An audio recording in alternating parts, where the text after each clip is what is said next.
Tim, that was a fun end to proceedings. Is Zach's hand all right? Yeah, he'll be assessed overnight and hopefully he'll be right to carry on tomorrow. What did you make of that? Obviously, it was a slow build of a day, but it got a bit spicy out there at the end, a bit of fun. Yeah, it's good. It's always exciting to see both sides animated towards the end. Not sure what they were complaining about when Shubman Gill's lying down getting a massage sort of middle of the day yesterday. So, it's obviously part of the game. You're near the end of the day, and it's an exciting way to finish the day. And it's always exciting when, very rare teams finish level scores and probably pretty happy with that when they were 5 down.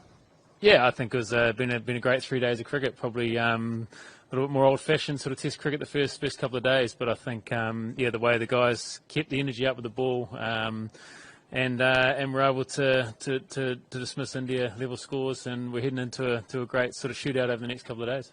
And you've played here a few times. You know roughly what the script is around here. Does it look like the pitch is starting to offer a bit, and maybe the game will advance on in these next few sessions? I think we saw today as the bowlers sort of tore it away. There's moments there where there's a bit on off for the ball, but we also saw with batters that were in, it was nice to bat as well. So I think with 3 very hot days and another good day forecast tomorrow, there should be a little bit of deterioration throughout the surface at some stage.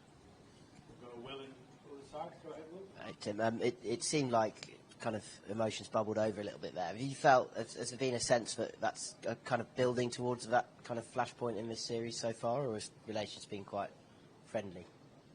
No, I think it's been a great series so far. I think both sides have played some good cricket and in a good spirit. And I think tonight was just a bit of energy towards the end of the day. It's been a long 3 days, and it was good to see the energy still there from both sides. And can we just get an update on Shoaib Bashir? He was on the boundary, sat down for a long time today. Looked like he might come out and bowl again. What's the situation with his finger?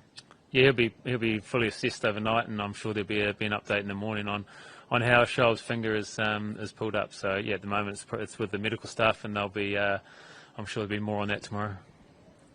Mel, go ahead. How do you think England might play this situation? It's obviously very different to the first 2 tests where they were chasing, and now they're in that difficult position of, what do they do? Do they go for it? Do they offer them something? Or because they batted very differently, obviously, in the first innings. Yeah, I think we batted the conditions on day one. You also had a lot more time, and the guys sort of adapted to those conditions. But with only 2 days left, I'm sure they'll again assess conditions. We'll chat about it now as a side, and then come out tomorrow with a plan on how we want to go about the next couple of days. Matt, and then go to the far side. Hi Tim. With Shoaib's finger, obviously it's his non-bowling hand, I think. So is it giving him discomfort? Was it like a worry about getting hit again while fielding? What was the thinking to not come back on if it would not affect his actual bowling, if that makes sense? Yeah, I think just to, get an understanding of how bad it is. Obviously, his left hand, he had an issue with his right finger in the test against Zimbabwe. So I think, just to, treat what it is and hopefully be right in the second innings. Yeah. And Jofra, it must have been pretty. How would you sum up his overall performance? I guess it must have been pretty good to see him back up today with an even quicker spell. Yeah, it's great to see him. It's exciting. You see the crowd love to see him charge in and to see him run in and bowl that spell today with a 70 overall ball and touch 90 plus mile an hour for most of those balls throughout that spell was exciting. So he's put a lot of hard work in over the years to get back to Test cricket, and it's great to see him back out there.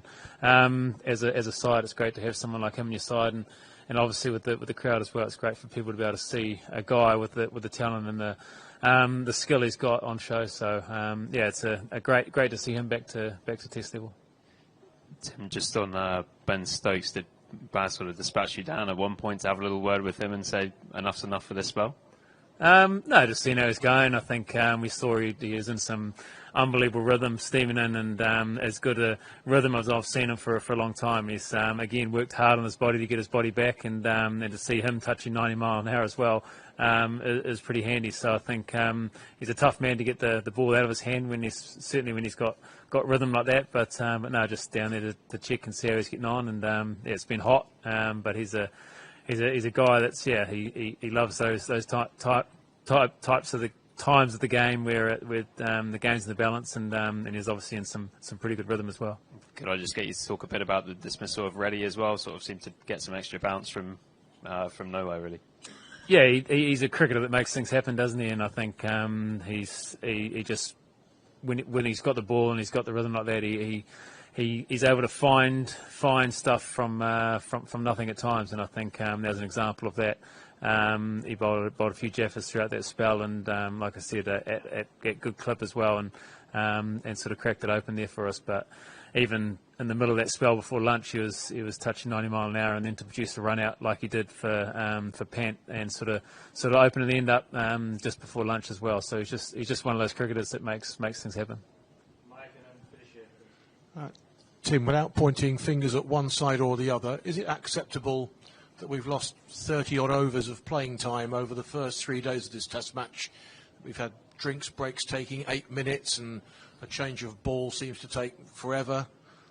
Is it acceptable to people who've paid 150, 160 quid a ticket to lose that proportion of their prescribed entertainment, shall we say?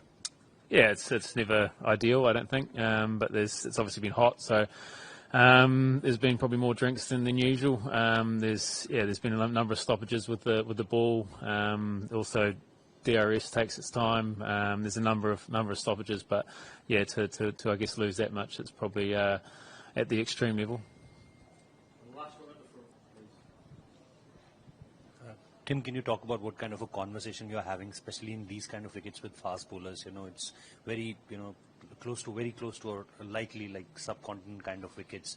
And what's your view on the ball? The way, we are getting the ball is changed on 64 balls, 46 balls. It's keep on changing. So as a bowler, you played a lot of cricket here.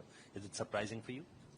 Yeah, the Duke Bulls obviously has a history of being a ball that sort of offers a bit for the bowlers throughout the innings, but we've seen obviously this year with the batch this year, they tend to have gone out of shape and soft at times. So that's frustrating, I think, for everyone. But on the surface like that, I think we saw throughout the guys kept bringing the energy.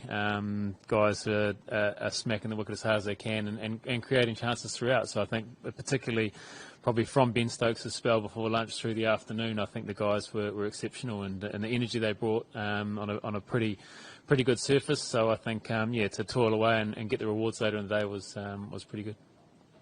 Okay, cheers, Tim. Thank you. Thank you. Yes, that's a shot. Cricket की हर बड़ी खबर, हर बड़े update और live discussion के लिए जुड़िए मेरे साथ सिर्फ India TV cricket YouTube channel पर।